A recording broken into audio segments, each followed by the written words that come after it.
Hi, my name is Frank Cordero, and today's lecture topic is going to be quads in modeling. Before we get into any discussion into quads, let's go back in time and talk about units of artistic design and construction. The construction at Stonehenge shows an early application of the use of quad slabs as a unit in design in the form of post and lintel construction.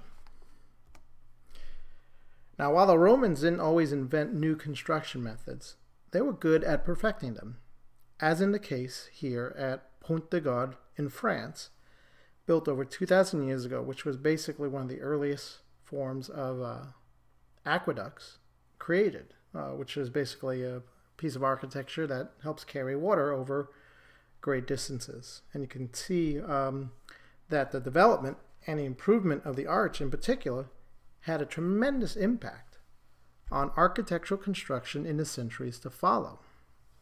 If you take notice of the unit of construction for the formation of the arch, which is wedge-shaped slabs building around the wooden frame, it's forming a half circle. Let's keep that shape in mind. Now, we've talked about practical construction units of design. Let's shift to the artistic units of design. Now, this slide shows how Byzantine artists leveraged the use of tiny colored ceramic tiles as a unit of design to create their imagery in early Christian mosaics. A little bit later, cross-hatching lines are units of artistic design to develop form in traditional drawings, as in the case of these self-portraits by Rembrandt and other artists who are traditional draftsmen who use pen and ink or Conti or whatever to be able to make marks on paper. Van Gogh used long colored brushstrokes that had a unique way of describing form. These brushstrokes were his personal unit of artistic design. Seurat's interest in light and color theory led to his development of pointillism or divisionism in his brushwork, which were tiny dots of color, and that counted on the person standing from a particular distance looking at his work, and he would get the effect of the eye mixing the dots of color to create color mixture. So what does all this have to do with CG modeling? Well, in my opinion, everything. Quad is a unit of design and modeling. The quad shape in CG modeling is very useful in constructing CG models, whether they are hard surface or organic. They become a kind of flexible Lego block that you fit together in creating edge flow patterns. Great shapes come from great choices in assembling these units of design. On this slide, the shapes in the green are the ones most friendly to CG modelers. As you go down, you progress to useful shapes, but potentially risky. And at the bottom are shapes a modeler should avoid where possible. Safe quads, as shown in this slide, are extremely helpful for supporting good edge flow in meshes. They are also better for deformations of geometry and animation.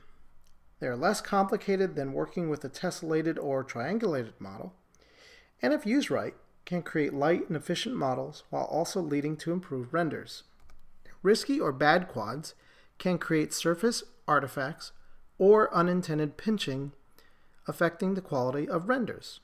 You are better off turning them into triangles since the render process tessellates quads anyway. If you look at this slide, the act of hole creation is also the beginning of understanding how quads can support edge flow. Using the quad shapes in the green legend as a kind of key, you can see variations of the quad theme on this particular sheet metal model. You can see this common edge flow hole pattern describing the gas cap area on this car model. Notice the wedge or slab shapes in the semicircle patterns you see here on the top and the eventual smoothing of that geometry. Even leveraging 1/4 of a circle is the start for creating rounded corners. Star junction patterns are the sign of changes in direction of shape to get the quads fitting together.